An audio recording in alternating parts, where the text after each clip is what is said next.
Hi, how are you? Today I am reviewing Kodak PIXPRO FZ53 review. 2-minute review. Point-and-shoot digital cameras like the Kodak PIXPRO friendly Zoom FZ53 face some stiff competition in an era where everyone has a decent camera in their phone. There is still a market for entry-level digital cameras, largely because they offer more photography options than you can get on a phone. But it's constantly shrinking as smartphone cameras get more sophisticated with every generation. Design: cute design with attention to detail. The Kodak PIXPRO friendly Zoom FZ53 digital camera is surprisingly small, at only 3.5 inches wide, 2.25 inches tall, and 0.62 inches thick. It's incredibly slim for a camera, not much larger than most phones, and easy to slip into a purse or a pocket when you're on the go. At the same time, it was a little too thin to fit comfortably in the hand.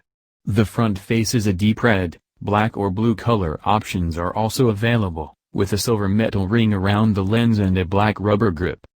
This is an ideal option for the budget-conscious buyer who just wants a cheap, portable camera.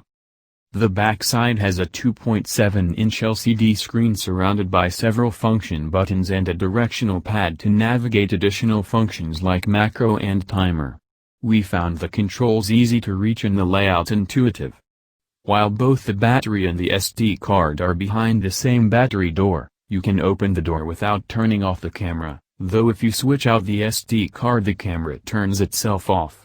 When the camera is on, the lens extends out and there are silver rings on the leading edge of each lens cylinder. Setup process: easy to use. The setup process was straightforward. We inserted the battery, placed the SD card in the slot, and turned the camera on. After inputting the time and date we were ready to go. We should note that the camera doesn't come with a memory card, so you'll need to have one of your own to save photos, and the battery door was a little tricky the first time we used it. After we placed the battery and the SD card inside the camera, we tried to close the door several times before it finally took. After we opened and closed it a few times, the problem went away. Photo quality: beautiful photos when in good light. The Kodak PIXPRO friendly Zoom FZ53 offers resolutions from 640 by 480 to 16 MP. It also has the option to save files with different compression rates: normal, fine, and best.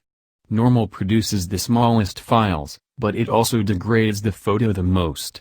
To test the photo quality on the PIXPRO FZ53, we took photos in a variety of settings: landscape photos both on a bright day and at night, indoor photos in lighter and darker rooms, and we played with some of the scene modes and got some wide panoramic shots.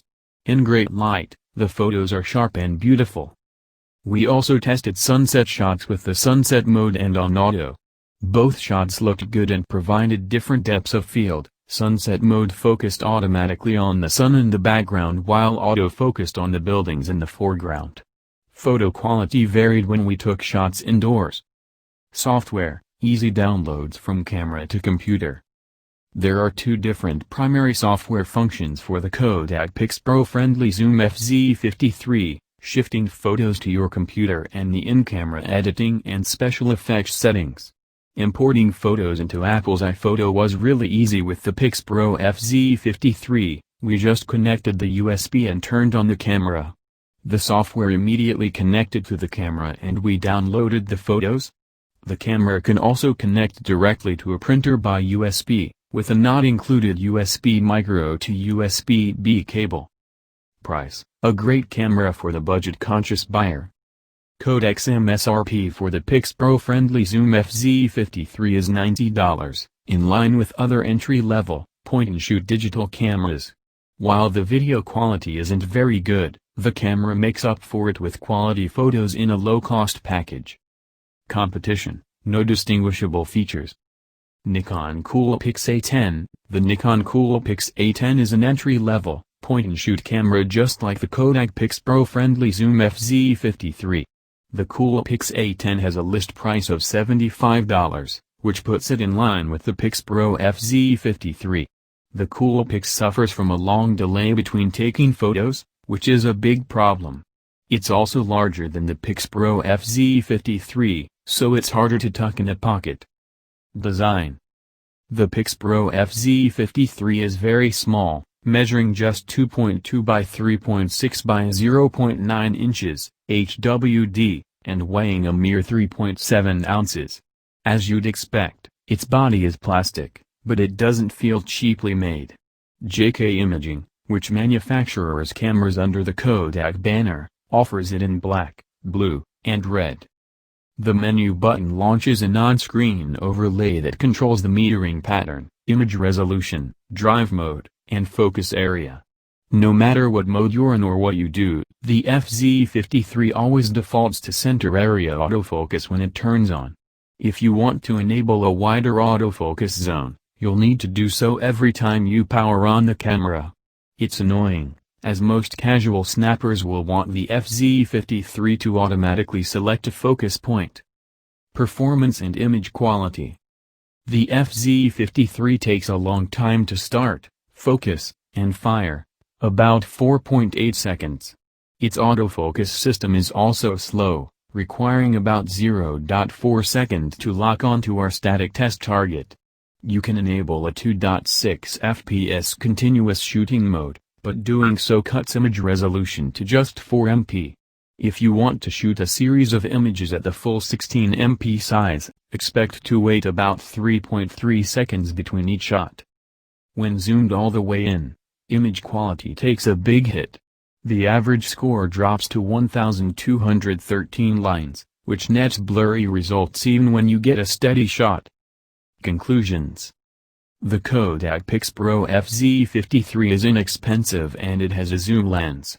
Once you move beyond that, though, advantages over a good smartphone camera are non-existent.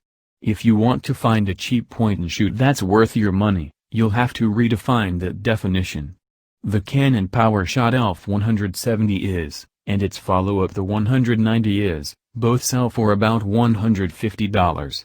We liked the 170 when we reviewed it, and have asked Canon to send the 190s over for evaluation to see if it delivers the same level of quality. The FZ53 may be half the price, but it isn't worth it. So I highly recommend getting the Kodak PIXPRO FZ53 review.